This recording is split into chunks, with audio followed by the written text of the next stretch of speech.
Hello छात्रों, मैं अमरनाथ शर्मा लक्ष्य कोचिंग सेंटर में आपका स्वागत करते हैं। आज हम एक विशेष टॉपिक पर चर्चा करेंगे। एमपी बोर्ड कक्षा 10 मैथ का क्वेश्चन है। ये 3 पार्ट लेसन 3 या पार्ट 3 का क्वेश्चन है। देखते हैं, एग्जाम्पल नंबर है। क्वेश्चन है 2 अंकों की एक संख्या एवं उसके अंकों को पलटने पर बनी संख्या का योग 66 है। यदि संख्या के अंकों का अंतर 2 हो तो संख्या ज्ञात कीजिए। पहले तो इसके पहले हम कुछ उदाहरण देंगे ताकि आप इस क्वेश्चन को अच्छी तरीके से समझ जाएं। जब क्वेश्चन समझेंगे तब इसको हल कर पाएंगे। मान लीजिए 2 अंकों की कोई हम संख्या लेते हैं। आप 10 से लेकर के 99 तक के बीच में 2 अंकों की कोई संख्या ले सकते हैं। यदि इसको पढ़ा जाए तो इसको हम पढ़ेंगे 23 पढ़ने के लिए हम बोलेंगे 20 3 23। और वैसे देखा जाए तो संख्या है ये 2 और 3। इसमें देखेंगे कि इकाई का अंक 3 और दहाई का अंक 2 है।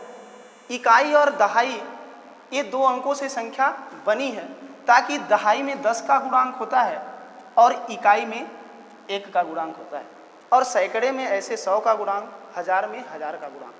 यदि इसको लिखने के लिए कोई बोले कि इस संख्या को आप विस्तृत लिखिए तो हम लिखेंगे 2 गुणे दहाई का अंक है तो 10 प्लस 3 गुणे इकाई का 1 अंक 1 में गुणा करेंगे तो 2 दहाम 20 अब प्लस 3 एकम 3 बराबर 23।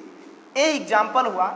इसी प्रकार हम कोई चर संख्या मानेंगे और उसमें 2 अंकों की संख्या में दहाई और इकाई का अंक मानेंगे और इस क्वेश्चन को हल करेंगे। चलिए क्वेश्चन की तरफ चलते हैं।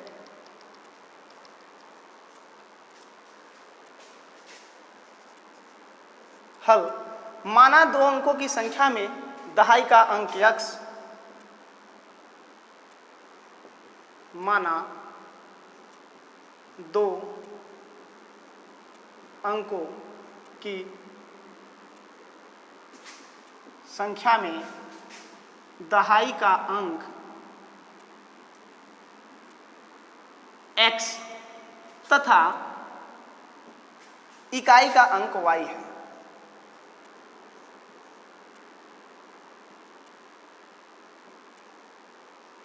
अब तो 2 अंकों की संख्या हम मान लिए, दहाई का अंक x और इकाई का अंक y है। इन दहाई और इकाई के अंकों से बनेगी संख्या, उसको देख लेते हैं। मैं पहले भी एग्जाम्पल में बताया था कि दहाई के अंक में 10 का गुणांक होता है और इकाई के अंक में 1 का गुणांक।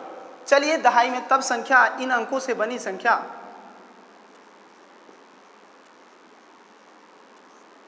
दहाई में 10 का गुणांक, तो दहाई का अंक मेरा माना ही गया है x, 10x प्लस इकाई में 1 का तो y एकम y होगी। चलिए संख्या तो पता हो गई, लेकिन जब क्वेश्चन को आगे पढ़ेंगे बोला है उसके अंकों को पलटने पर बनी संख्या। एक संख्या और बनाना है और इन दहाई और इकाई के अंकों को पलट करके वो संख्या हमको बनानी है। तो अंकों को पलटने पर बनी संख्या चलते हैं। अंकों को पलटने पर बनी संख्या। अब ये दहाई का अंक तो चेंज हो जाएंगे, दहाई के स्थान पे अब y हो जाएगी संख्या जो है, और इकाई के स्थान पे x, और 10 का जो गुणांक होगा अब दहाई में y में चला जाएगा तो ये 10y हो जाएगा और प्लस x। अब चलते हैं प्रश्नानुसार। प्रश्न जो कह रहा है उसके अनुसार चलेंगे। प्रश्न बोल रहा है कि उसके अंकों को पलटने पर बनी संख्या का योग 66 है यदि संख्या के अंकों का अंतर 2 हो। पहले तो पहला हम प्रतिबंध देखेंगे। पहले प्रतिबंध में समीकरण बनाएंगे। तो 2 अंकों की एक संख्या एवं उसके अंकों को पलटने पर बनी संख्या का योग 66 है। ये जो संख्या बनी है और अंकों को पलटने पर जो संख्या बनी है, इन संख्याओं का योग कितना है? 66 है। चलिए दोनों को हम संख्याओं को जोड़ लेते हैं। आपकी संख्या बनी 10x प्लस y प्लस, और जो पलटने पर बनी है संख्या 10y प्लस x अब बराबर 66। क्यों? प्रश्नानुसार, क्योंकि प्रश्न बोला है कि जो संख्या 2 अंकों की बनी है और अंकों को पलटने पर जो बनी संख्या, इन दोनों का योग मतलब प्लस क्या हो गया? 66।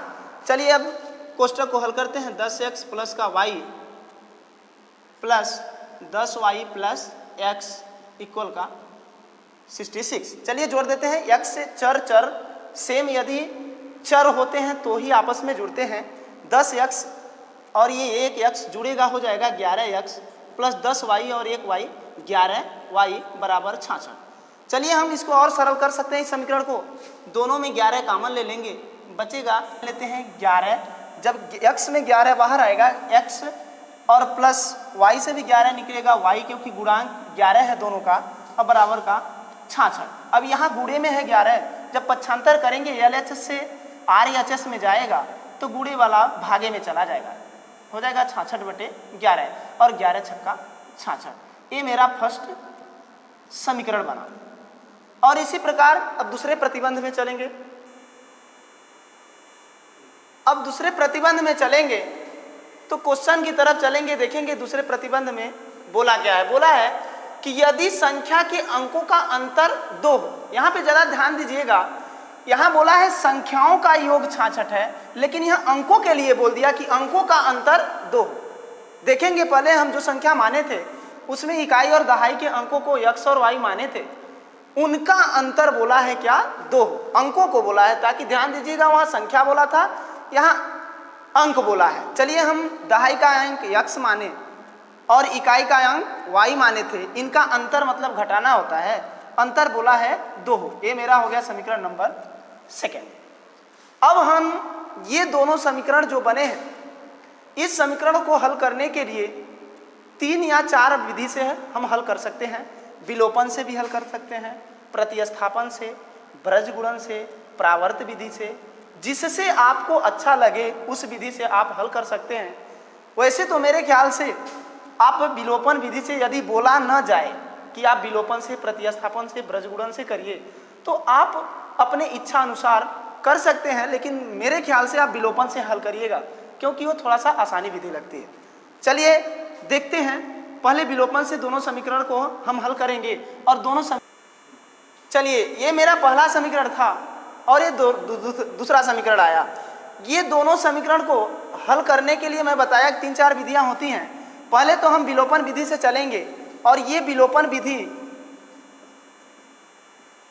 विधि से हल करने के लिए पहले देखेंगे कि x के गुणांक को, विलोपन मतलब ही होता है विलुप्त करना, या तो x के गुणांक को आप विलुप्त करेंगे तब y का मान आएगा, या y के गुणांक को विलुप्त करेंगे तो x का मान आएगा। चलिए इसमें यदि x के दोनों समीकरणों के गुणांक बराबर हों तो इसमें इसके गुणांक का गुणा करने की आवश्यकता नहीं होती है, क्योंकि जब तक इसके गुणांक बराबर नहीं होंगे तब तक आप इसे विलोप्त नहीं कर सकते। चलिए देखते हैं दोनों समीकरण के दोनों समीकरण में देखेंगे कि यदि x के गुणांक यदि बराबर हों तो इसे डायरेक्ट हम समीकरण 1 में 2 को घटाने पे कर सकते हैं। लिखेंगे समीकरण 1 में 2 को घटाने पर, समीकरण 1 में समीकरण 2 को घटाने पर ये मेरा समीकरण रहा x प्लस वाई बराबर 6 और x माइनस वाई बराबर 2। जब हम घटाते हैं तो मेरा चिन्ह चेंज हो जाता है, प्लस वाला माइनस हो जाएगा, माइनस वाला प्लस, क्योंकि ये चिन्ह होते हैं प्लस में प्लस का यदि गुणा करते हैं तो माइनस में। अगले वीडियो में इसका बताया जाएगा, ये बेसिक चीज़ें ध्यान दीजिएगा। ये प्लस है तो जब हम चिन्ह चेंज करेंगे माइनस हो जाएगा, ये माइनस है तो प्लस हो जाएगा और ये प्लस है तो माइनस हो जाएगा। अब हम देखेंगे कि ऊपर में एक सेम संख्या है और ये प्लस है, नीचे माइनस है, तो ये ऑलरेडी घट जाएगी, और y भी प्लस में है और ये चिन्ह आपका प्लस हो गया चेंज करने पे। इस चिन्ह पर ध्यान न दीजिए क्योंकि ये चिन्ह हमने चेंज किया है। y से जब y 2 चर जुड़ेंगे तो हो जाएगा 2y, अब बराबर 6 में जब 2 घटेगा तो आपका आ जाएगा 4। अब ये y गुणांक में है, जब हम पक्षांतर करेंगे तो कभी भी गुणे वाली संख्या बटे में जाती है तो 4 के बटे में 2, और इस तरह हम काट देंगे, इसका आंसर y का मान आ जाएगा 2। अब जो y के मान आया है इस मान को समीकरण 1 और 2 आप दोनों में रख सकते हैं इस मान को, तब हमारा x का मान आएगा। चलिए y के इस मान को